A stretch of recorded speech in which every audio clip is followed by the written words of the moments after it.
Wait.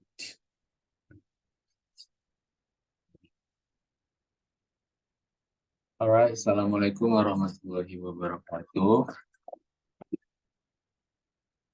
Uh, we are from group 11. There are Elin Cahya Sarubijan, Ina Syafitri, and also me, Ridwan Habibi, as moderator.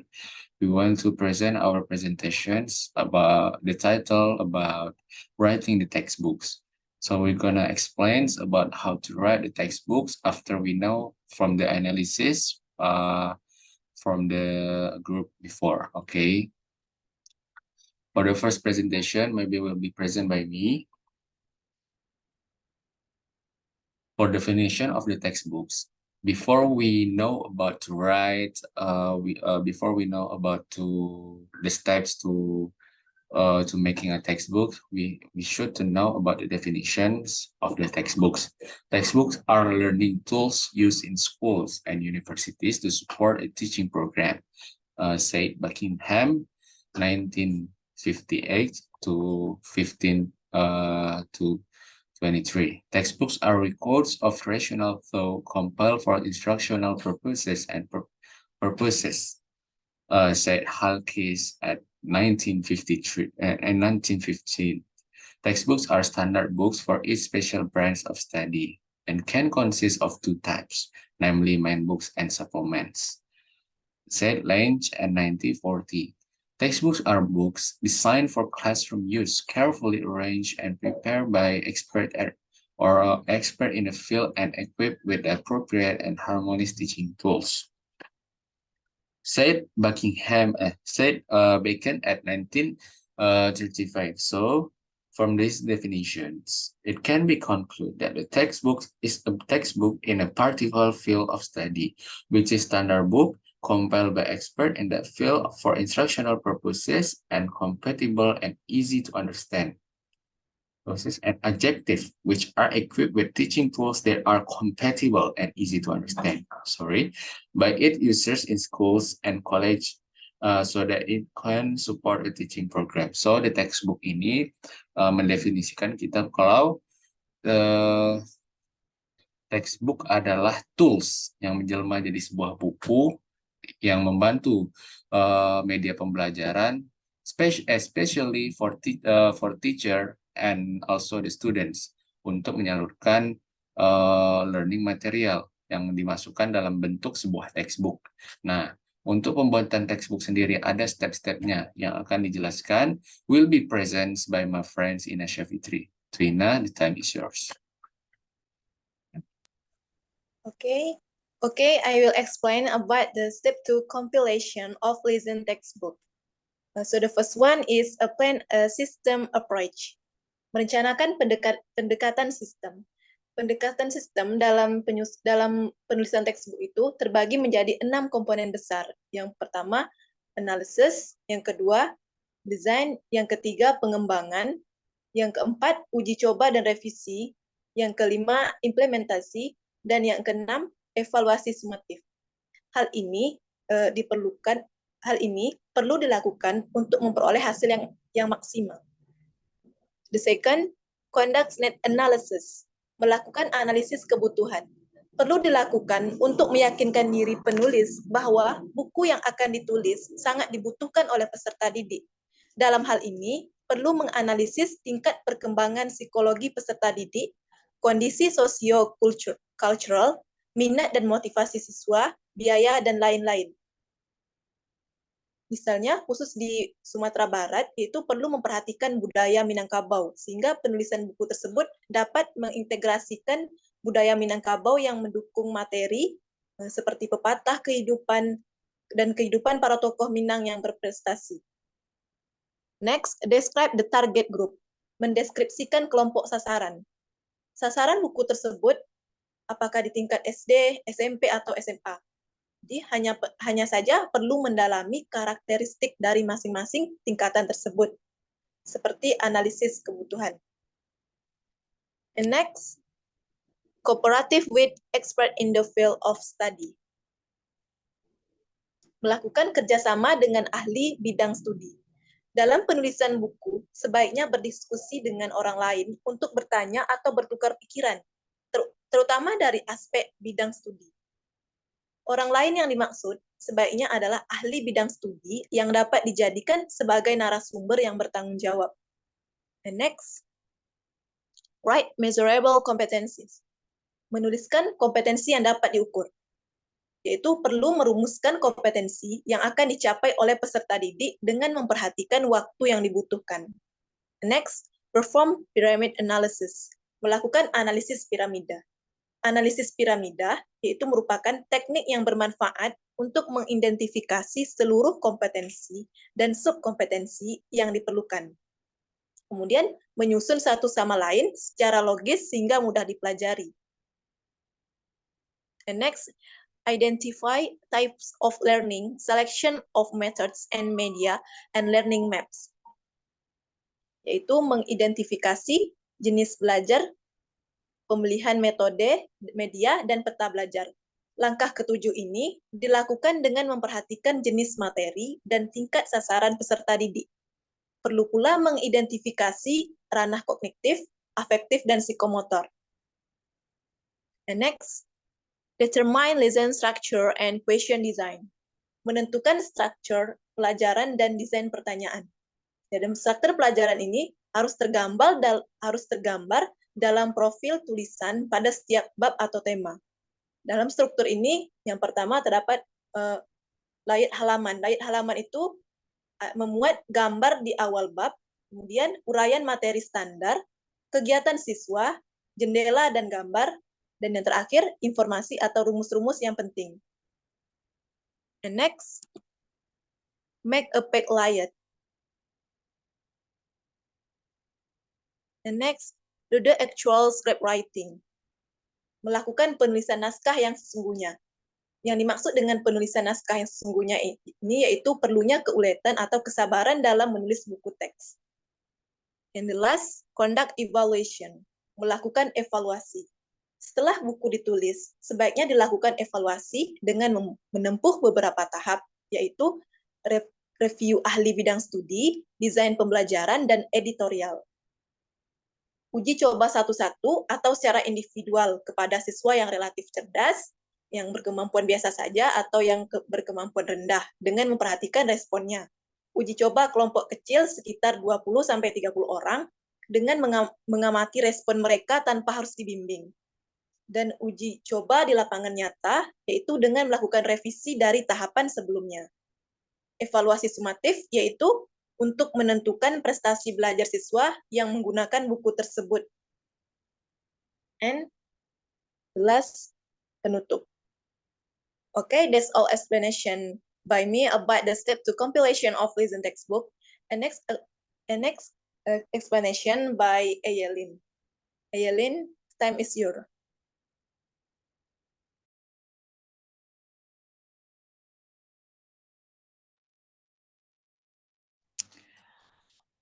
Okay, I will explain about things to look for in writing textbook. The first, curriculum.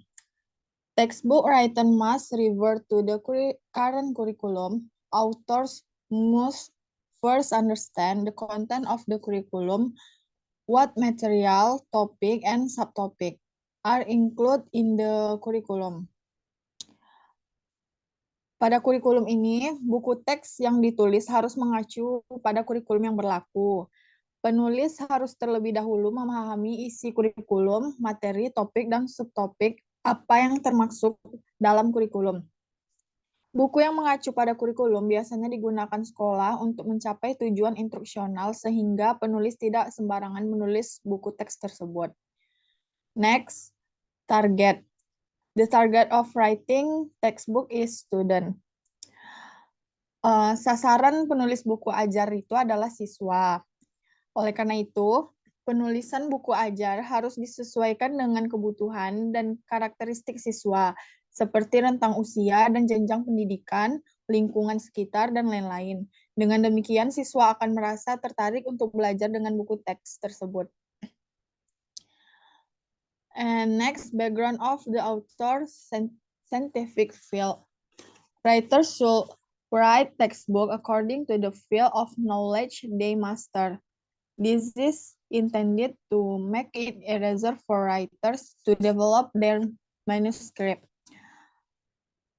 Latar belakang bidang keilmuan penulis, penulis harus menulis buku teks sesuai dengan bidang ilmu yang dikuasainya. Hal ini yang dimaksudkan itu untuk mempermudahkan penulis dalam mengembangkan naskahnya. Jadi jika penulis merasa kesulitan, maka dapat dibantu oleh ahli materi lainnya. Dengan kerjasama dengan ahli lainnya, penulis akan menerima kritik dan saran dari berbagai pihak guna meningkatkan kualitas tulisannya. And next, competency map. The author must make a competency map to assist in developing and completing the manuscript. Peta kompetensi ini, penulis harus membuat peta kompetensi untuk membantu mengembangkan dan menyusun naskah. Peta kompetensi ini dibuat berdasarkan kompetensi yang akan dicapai siswa, baik dari aspek kognitif, afektif, maupun psikomotorik. Dengan adanya peta kompetensi, materi yang disampaikan oleh penulis dalam buku ajar yang ditulisnya akan tersusun secara sistematis. And next, grammar. Writer must be able to package material in simple or straightforward language so that student can easily understand it. Tata bahasa, penulisan harus mengemas materi dengan bahasa yang sederhana atau lugas, agar bahasa tersebut dapat dipahami oleh siswa. Tidak menggunakan bahasa sehari-hari. Bahasa Indonesia yang digunakan harus baik dan benar, serta sesuai dengan perkembangan siswa. And next, graphic design and illustration. Textbook include print media that require graphic in the manufacturing process. Desain grafik dan ilustrasi. Buku pelajaran termasuk media cetak yang membutuhkan grafik dalam proses pembuatannya. Desain grafis buku ajar meliputi pemilihan huruf, tabel, ilustrasi, warna, dan lain-lainnya. And next, evaluation, trial, and revision. Before being published and without use, textbook must go through several steps in the order to determine their feasibility. Evaluation of textbook is carried out by material expert, learning design, and editors. Evaluasi, uji coba, dan revisi. Sebelum buku ajar itu dipublikasikan dan digunakan secara luas, buku itu harus melalui beberapa tahapan untuk menentukan kelayakannya. Evaluasi buku ajar dilakukan oleh materi perancang, pembelajaran, dan editor.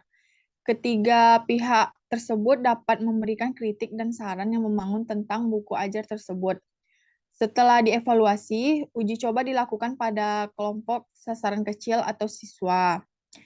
Kelompok kecil ini memiliki tingkat kemampuan yang berbeda-beda, cerdas, sedang, dan kurang. Revisi ini dilakukan berdasarkan hasil uji coba. And last, publisher. Send the manuscript that has been met to the publisher for publication weekly.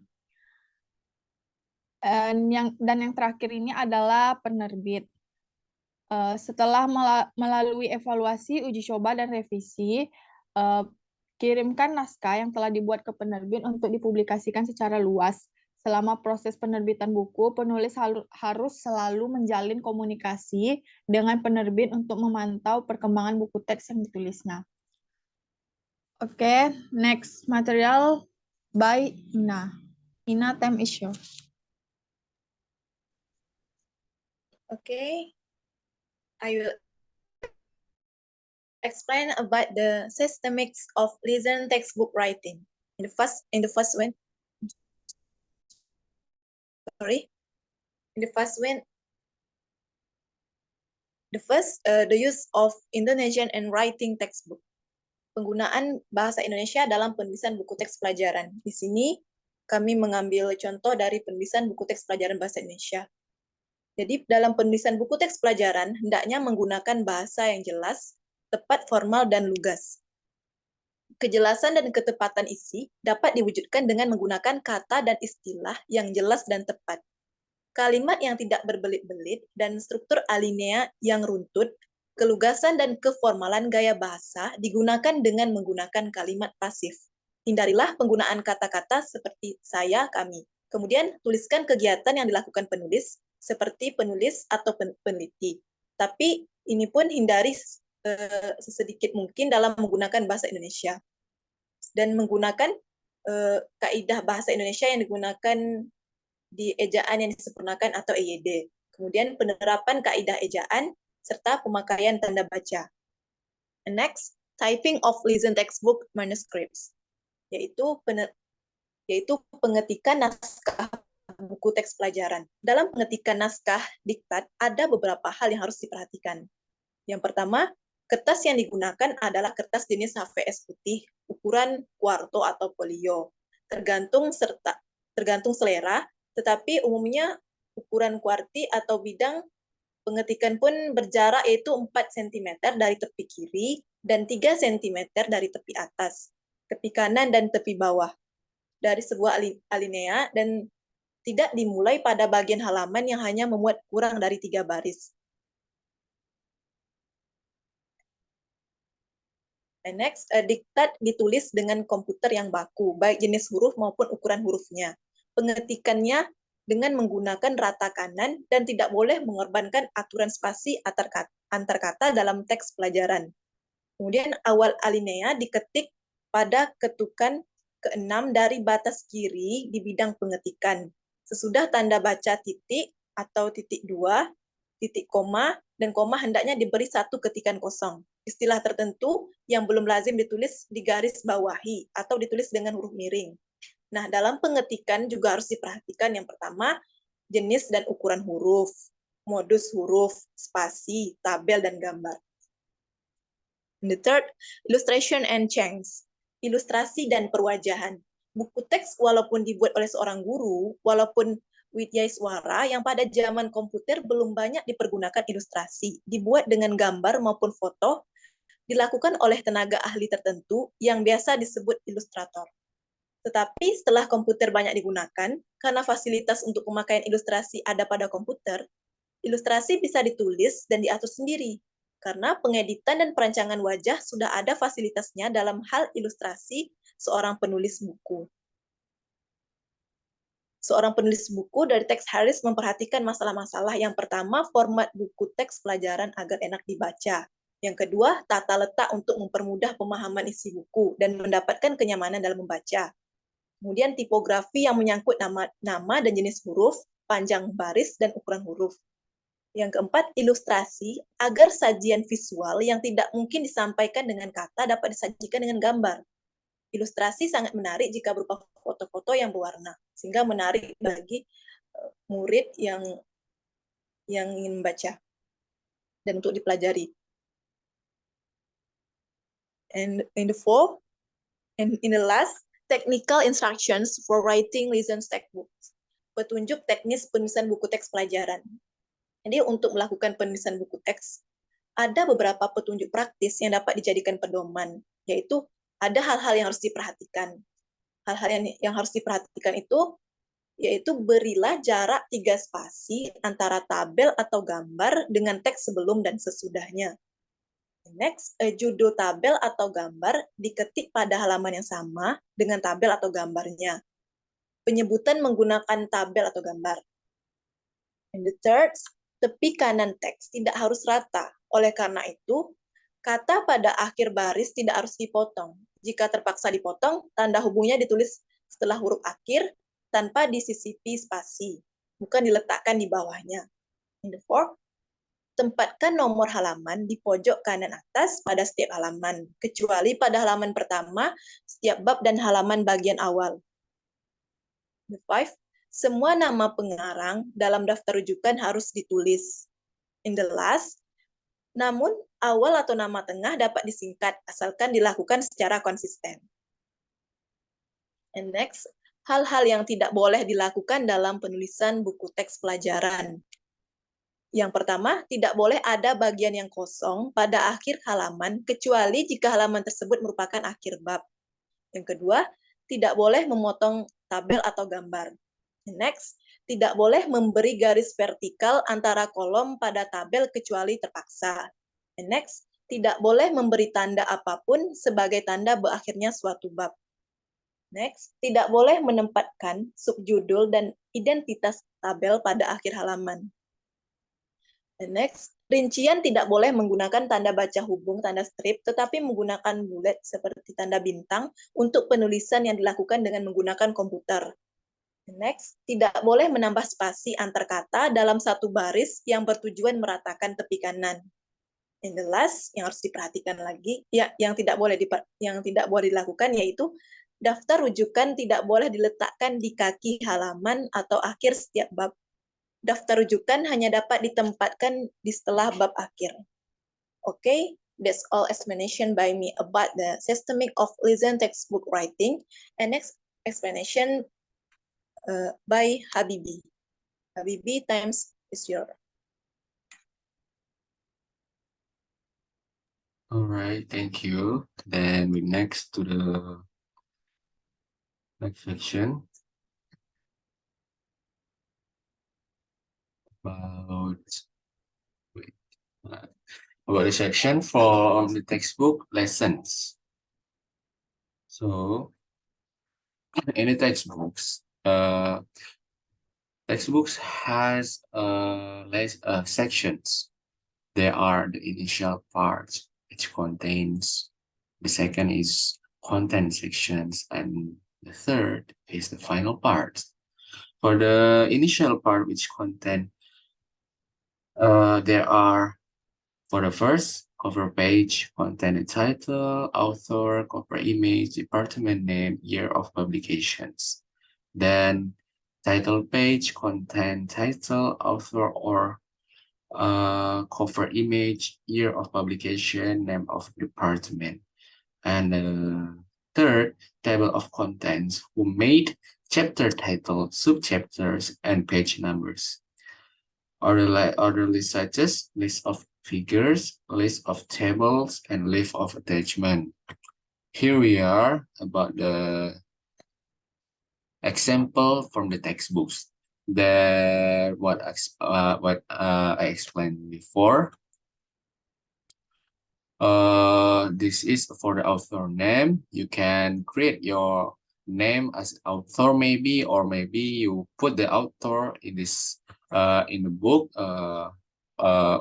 in the right here. Then you can, if you want to write some books, you can put the title in the cover of book, maybe in the middle, like here, the book title here, and then you can write the word that you wanna write in the textbook, maybe for the academic context. Then from the year, you can write the year for the edition, maybe for the curriculum to make in the 2020 years. Okay, this is for the table of contents. So the table of contents made us to know about the chapters or rangkuman maybe and others about the page. So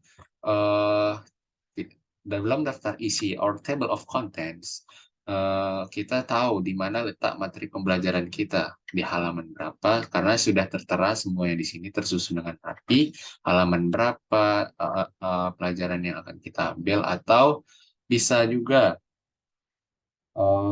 melihat menaruh who made the chapter atau who made the lessons, seperti ada kesimpulannya dikit dan lain-lain. Then there is a glossary. So the glossary ini seperti dictionary in the textbooks. So if you wanna looking for a word that you wanna choose, or sedang kamu cari sesuatu dalam buku ini atau word yang kamu cari, bisa kamu lihat di dalam glossary ini. Then the content section is the content, isi dari konten tersebut. Misal in a chapter number 1, there is it's English time. So the content of the English time, like the material pembelajarannya itu tertera di halaman 2 dan seterusnya termasuk dalam latihan. Makanya dia berjarak dari chapter 2 to 19. So maybe that's for the final part.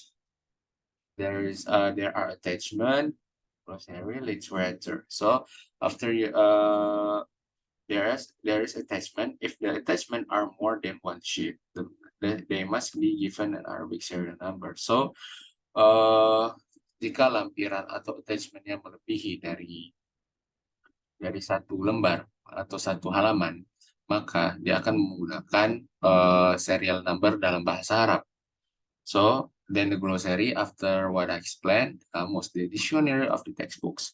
Then the literature. There are several ways to write literature, but for the sake of uniformity, one of these ways is chosen with the following provisions. Reference books should be used that are relevant to the study material to be written, are not left behind by technological developments, and are in accordance scientific disciplines, bibliography in arranged in alphabetical order. The order is as follow and explain in conclusion. So that's for what I explained in the writing the textbook and from our group.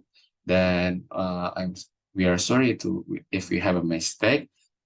If you have any questions, maybe we will open up the discussions, a comment below. Okay, thank you.